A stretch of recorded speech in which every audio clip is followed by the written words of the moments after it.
Evangelho, sábado da 28ª semana do Tempo Comum, hoje memória de Santa Teresa de Jesus, Virgem e Doutora da Igreja. O Senhor esteja convosco, Ele está no meio de nós. Proclamação do Evangelho de Jesus Cristo, segundo São Lucas. Glória a vós, Senhor. Naquele tempo disse Jesus a seus discípulos: Todo aquele que der testemunho de mim diante dos homens, o Filho do Homem também dará testemunho dele diante dos anjos de Deus. Mas aquele que me renegar diante dos homens, será negado diante dos anjos de Deus.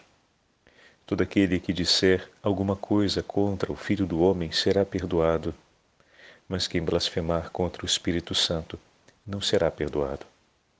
Quando vos conduzirem diante das sinagogas, magistrados e autoridades, não fiqueis preocupados como ou com que vos defendereis, ou com o que direis, pois nessa hora o Espírito Santo vos ensinará o que deveis dizer. Palavra da salvação. Glória a vós, Senhor.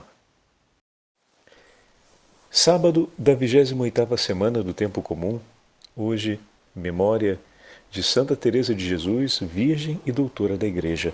Em nome do Pai, do Filho e do Espírito Santo. Amém.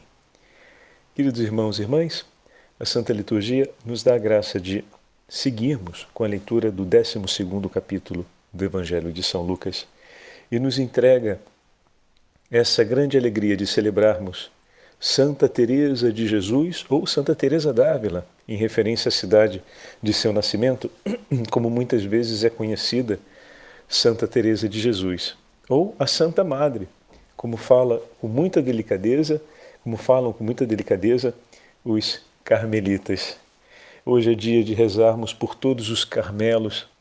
Santa Teresa de Jesus teve o cuidado de não só da fundação do primeiro Carmelo, mas de confiar toda a família carmelitana à intercessão de São José.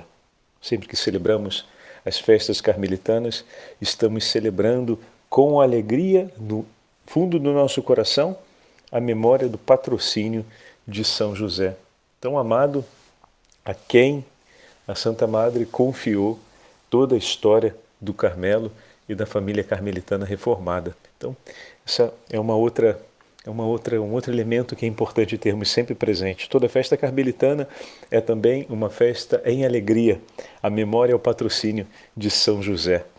Bom, Santa Teresa d'Ávila, Santa Teresa de Jesus, foi declarada doutora da Igreja pelo Papa Paulo VI, juntamente com Santa Catarina de Sena.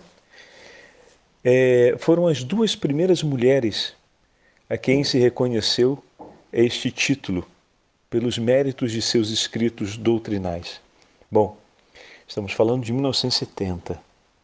Esses dois grandes tesouros da Igreja que se encontraram esses dias. Ontem citamos um texto de Santa Catarina de Sena.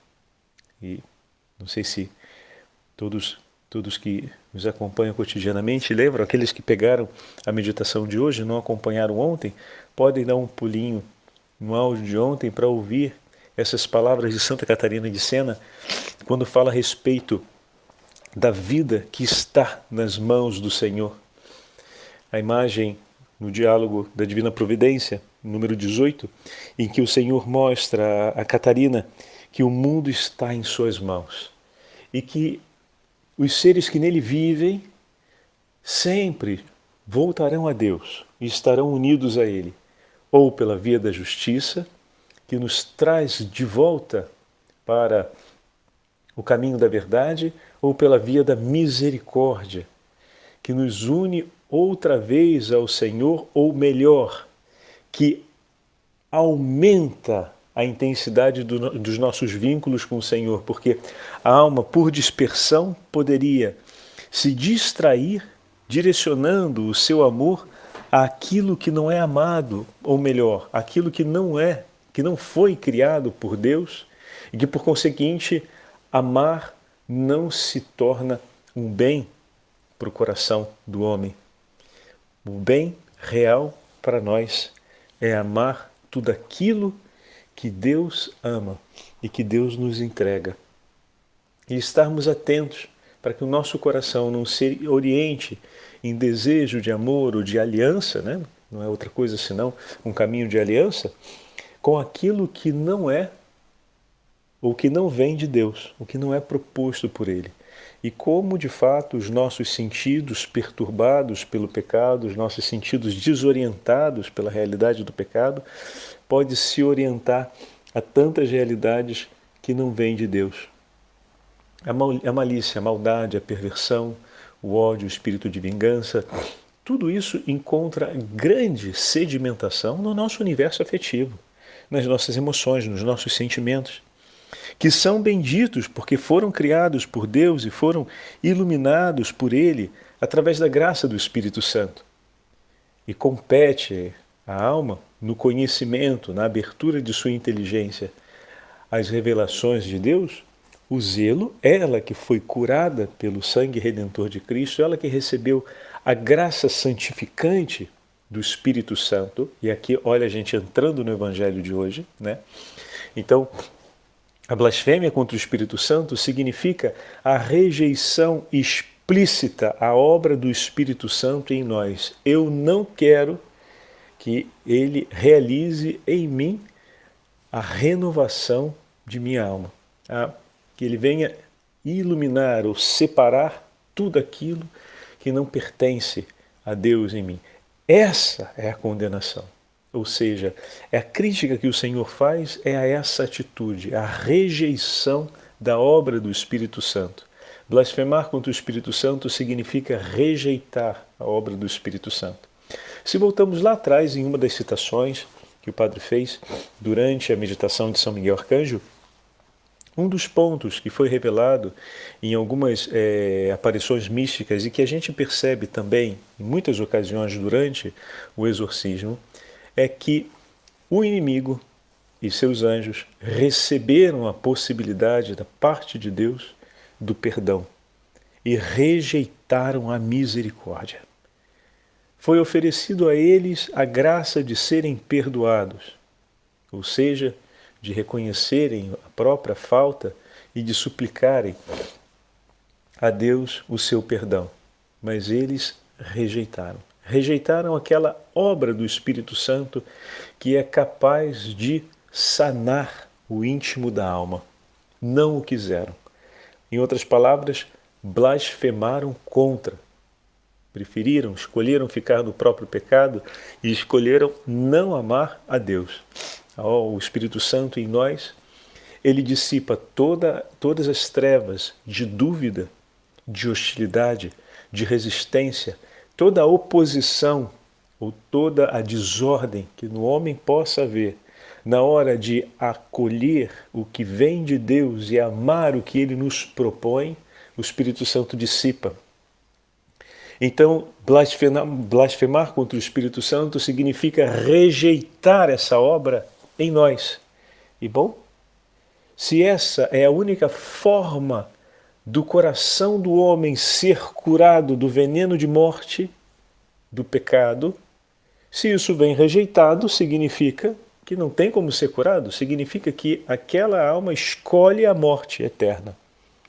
Então, de fato, não é por uma punição, por uma desgraça que Deus estabelece contra a alma, mas por uma escolha desgraçada que a alma faz, que a condenação se estabelece contra ela. Por isso, quem pecar contra Cristo será perdoado, no texto bíblico hoje o Senhor fala, pois todo aquele que levantar a sua voz diante do Senhor, ele disser, Senhor, pequei contra ti, perdoa-me. Todo aquele que disser uma palavra contra o Filho do Homem será perdoado. Estou pegando aqui o versículo 10. Será perdoado porque ao dizer essa palavra, ao colocar uma palavra contrária, é diferente de rejeitar a obra. Então, muitas vezes, colocamos dentro de nós uma palavra contrária. Como assim, padre? Não entendi bem. Vamos pegar aqui o exemplo de São Pedro. São Pedro pegou Jesus à parte e disse que isso não aconteça. O que você está falando? Quando ele está fazendo o anúncio da paixão. O que você está falando? Que isso não aconteça, que jamais aconteça tudo isso de tão ruim com o Senhor. Jesus disse para ele, uma palavra dura: afasta-te de mim, Satanás, mostrando que as palavras que estavam no coração de Pedro estavam orientadas, ou seja, já eram praticamente quase que em harmonia com os anseios que são próprios, suscitados por Satanás, ou seja, os anseios de resistência a Deus. Pedro olha com toda a sua limitação para os sofrimentos físicos, ou seja, para as dores que a vida reserva contra Cristo e contra os seus discípulos, e para o atraso daquela edificação do reino, como se esperava, um reino glorioso, militar, um reino de conquista dos romanos. E isso tudo vai em crise, causa uma confusão, porque era assim que eu esperava, mas o Senhor está dizendo que vai ser de um outro modo. Tem essa página difícil e dolorosa que eu não gostaria que tivesse. Então, às vezes, o projeto de Deus ou aquilo que o Senhor nos propõe vai em choque com aquilo que são as nossas expectativas, os nossos anseios, o que deve ser deixado e o que deve ser escolhido. Naquele momento o Senhor fala de uma maneira muito clara para que vai para trás de mim, Satanás, essas palavras que você diz não vêm de Deus. E naquele momento o Senhor adverte duramente Pedro, que por suas palavras se opôs,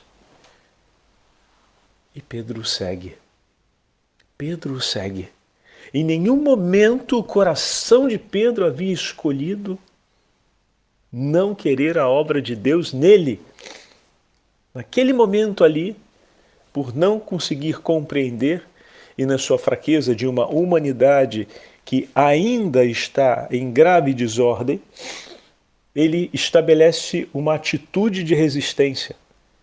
Mas no fundo do seu coração, ele não se opõe e não diz: eu rejeito absolutamente a obra de Deus em mim. Entenderam? Isso foi o que os anjos decaídos fizeram. Isso foi o que Satanás e todos os anjos decaídos fizeram. E absolutamente nós rejeitamos qualquer obra de Deus em nós. Tinha a possibilidade do perdão e eles rejeitaram. Então, naquele momento em que as palavras, e muitas vezes eu e você, nas nossas decisões pessoais, no nosso cotidiano, no nosso caminho da vida interior, estabelecemos uma palavra de oposição. Uma palavra de oposição que se traduz na nossa vontade, no nosso querer, nas ambições que se formaram por conta do apego dos nossos afetos e dos vínculos de um amor desordenado, porque não nos leva em ordem à vida eterna, não nos leva em ordem àquela meta de santidade ou de vida na graça que Deus nos propõe, por isso é desordenado. Nesses apegos, nós às vezes estabelecemos palavras de resistência, palavras que suspendem a progressão daquela vida interior, que retardam aquele percurso, aquele caminho na busca pela grandeza de Deus, que limitam a compreensão da nossa pequenez, como vai dizer Santa Teresa d'Ávila, enquanto pessoa, para entendermos que quando Deus é por nós, nos tornamos fortes. Santa Teresa, durante a sua vida, por 20 anos viveu um itinerário de crescimento espiritual até chegar aos 40 anos de idade, ao ápice da sua aliança com Deus, e daquele momento em diante começou a fazer passos muito largos na vida de santidade e na compreensão da profundidade do mistério de Deus em sua alma. Mas o ponto central é que a oração é uma relação de íntima amizade com alguém que temos a certeza que nos ama. Como nós falamos disso paulatinamente durante as nossas meditações. Como nas nossas meditações a gente recorda com essa docilidade do coração carmelitano o quanto Deus nos ama, e vemos de maneira clara e repetimos uma e outra vez a respeito da beleza e da certeza desse amor do Senhor por nós, que não deixa espaço para dúvidas. e que precisa ser afirmada várias vezes para que o nosso coração não se esqueça. E na hora em que uma situação de resistência venha a aparecer, a gente possa saber escolher o que deixar e o que não deixar, como falamos ainda há pouco. Na hora em que acontece isso, eu escolho o que o meu Senhor me diz. Mas como é importante que eu possa recordar frequentemente as palavras do seu amor por mim, de maneira que, no momento em que o meu coração estiver em dúvida diante daquilo que o Senhor me propõe, diante daquilo que o Senhor me fala, eu possa escolher a sua palavra e permanecer nela. Eu posso escolher esta e não aquela que está em mim, mas esta que me foi entregue pelo meu Senhor. E Teresa, no seu itinerário de vida espiritual e no caminho de perfeição, uma de suas obras, além do próprio livro da vida, onde ela conta a sua história pessoal, esse vínculo de amor aparece intensamente. E hoje o Senhor nos dá testemunho no Evangelho a respeito desse vínculo de amor e de amabilidade. Todo aquele que se declarar por mim, o Filho do Homem também se declarará por ele. Enquanto nós nos declaramos por Cristo aqui nessa terra, diante de nossos irmãos e irmãs, diante dos homens que nos cercam, diante do mundo que nos foi entregue para o exercício do governo pela potência do Espírito Santo em nós, que nos reconcilia e nos entrega e nos coloca outra vez na ordem da criação, ungidos pelo sangue de Cristo, a fim de que possamos conduzir a criação na direção ao fim a qual está chamada desde a sua criação por Deus, Deus vai se colocar diante de nós a testemunhar aos coros celestes e a todo o céu em nosso favor. Meu irmão e minha irmã, que coisa estupenda o testemunho de amor de Cristo por nós. Enquanto o nosso testemunho por Ele, aqui, não é outra coisa senão a expressão de um dever, vamos colocar assim, que a própria criação estabeleceu, mas não um dever imputado, mas que outro ato de amor é devido ou deve ser cumprido pelo coração do homem, se não cantar no mundo os prodígios de Deus e pelo que Deus faz e realiza em nós, orientar a criação, chamá-la ao canto de júbilo. Todos nós nos comovemos com a oração de São Francisco, com o canto às criaturas de São Francisco, com as palavras de São Francisco que fala aos animais, que instrui a criação ao ato de amor. E temos isso muito claro num conceito ecológico, muitas vezes bem estranho, né? Até muito martirizado pelos conceitos ideológicos de ecologia de hoje, mas esse conceito da relação com a criação é muito claro e muito terno, envolve bastante, né, as pessoas quando pensam a imagem de São Francisco, mas ali não tem outra coisa senão um cumprimento de um mandato, desde a ordem da criação realizado por Deus, que todas as coisas bendigam e louvem ao Senhor, e o homem é o maestro que vai organizar essa orquestra da criação para bendizer ao Senhor, mas não o fará sem que, por primeiro, Deus transforme o seu coração e esteja totalmente vivo e edificante em sua vida.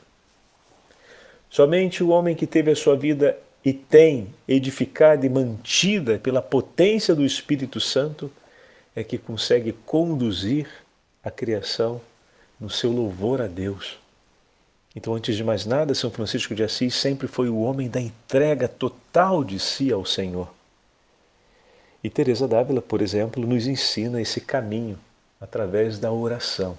Através da vida da oração, ter a minha vida, a minha alma completamente entregue ao Senhor.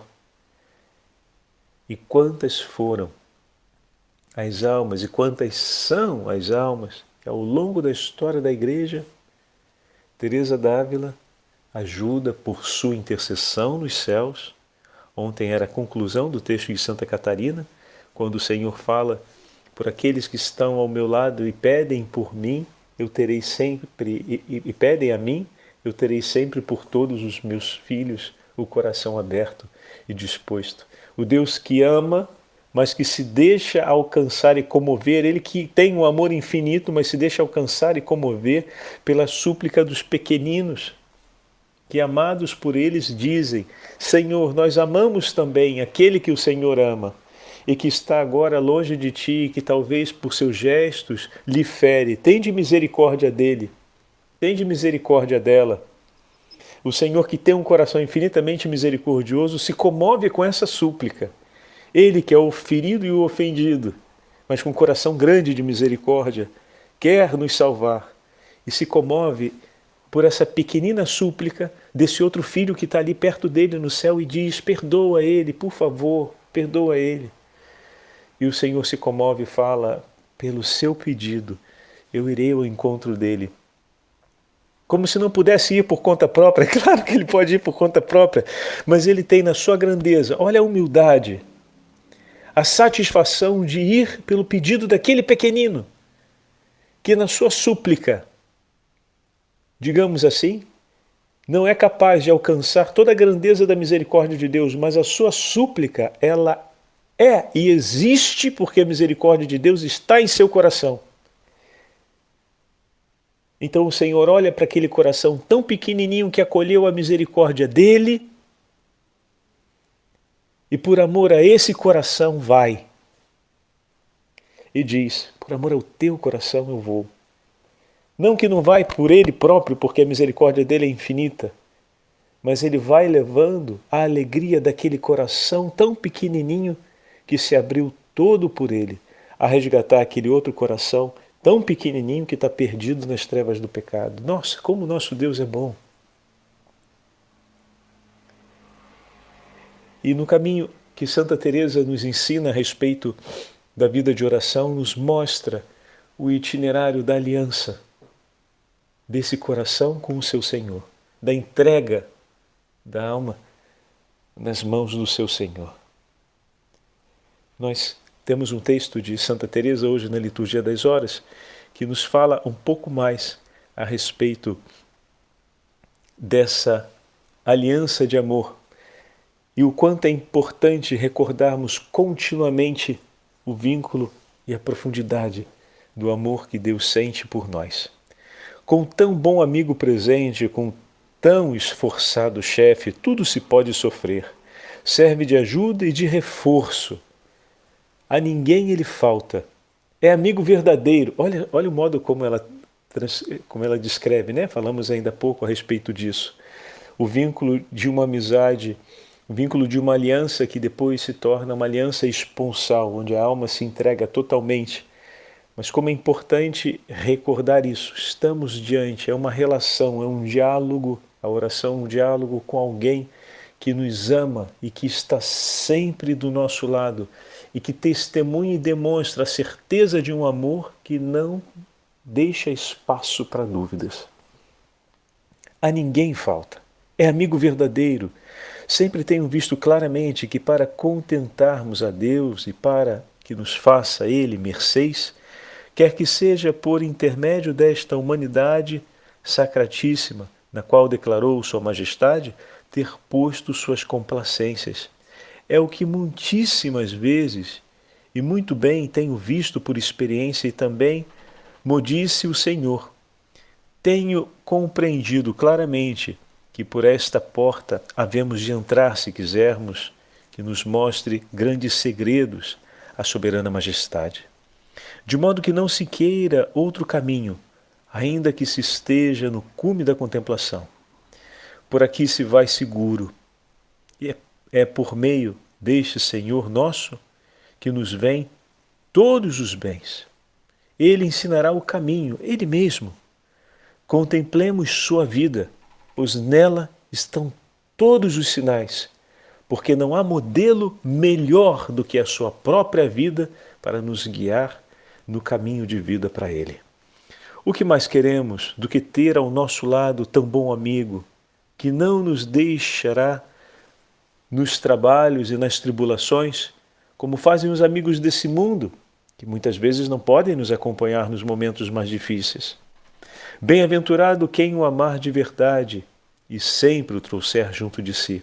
Olhemos o glorioso São Paulo, de cujos lábios, por assim dizer, não saía senão o nome de Jesus. Tão bem gravado o tinha em seu coração que seus lábios abundavam dessa santa palavra. Desde que entendi isto, tenho considerado atentamente alguns santos, grandes contemplativos, por exemplo, São Francisco, Santo Antônio de Pádua, São Bernardo, Santa Catarina de Sena. Com liberdade havemos de andar neste caminho, entregues às mãos de Deus. Se Sua Majestade quiser elevar-nos à categoria de seus íntimos e confidentes dos seus segredos do coração, vamos de boa vontade. Quando pensarmos em Jesus Cristo, sempre nos lembremos do amor com que nos concedeu tantas graças e da grande ternura que nos testemunhou em nos dar tal penhor do muito que nos ama. Pois amor, não se esqueçam, minhas irmãs, amor pede amor. Procuremos sempre ir considerando estas verdades e estimulando-nos a amar em todos os momentos como Ele nos ama. Porque uma vez que nos conceda o Senhor a graça de que este amor nos seja impresso no coração, tudo nos será mais fácil. Peçamos que o nosso coração possa ser tocado pelo seu amor. Faremos grandes coisas muito depressa e com pouco trabalho quando o nosso coração se tornar ferido de amor.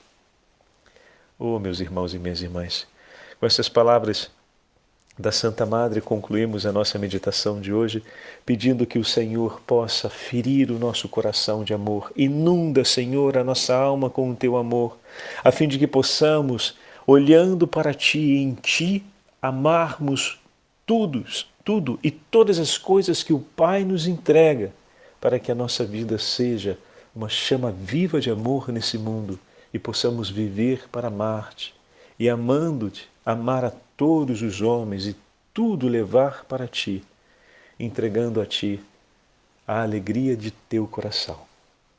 O Senhor esteja convosco, Ele está no meio de nós, pela intercessão de Santa Teresa de Jesus e de toda a família carmelitana e pela soberana intercessão da Beatíssima Virgem Maria, Flor do Carmelo, e São José, abençoe-vos o Deus Todo-Poderoso, Pai, Filho e Espírito Santo. Amém.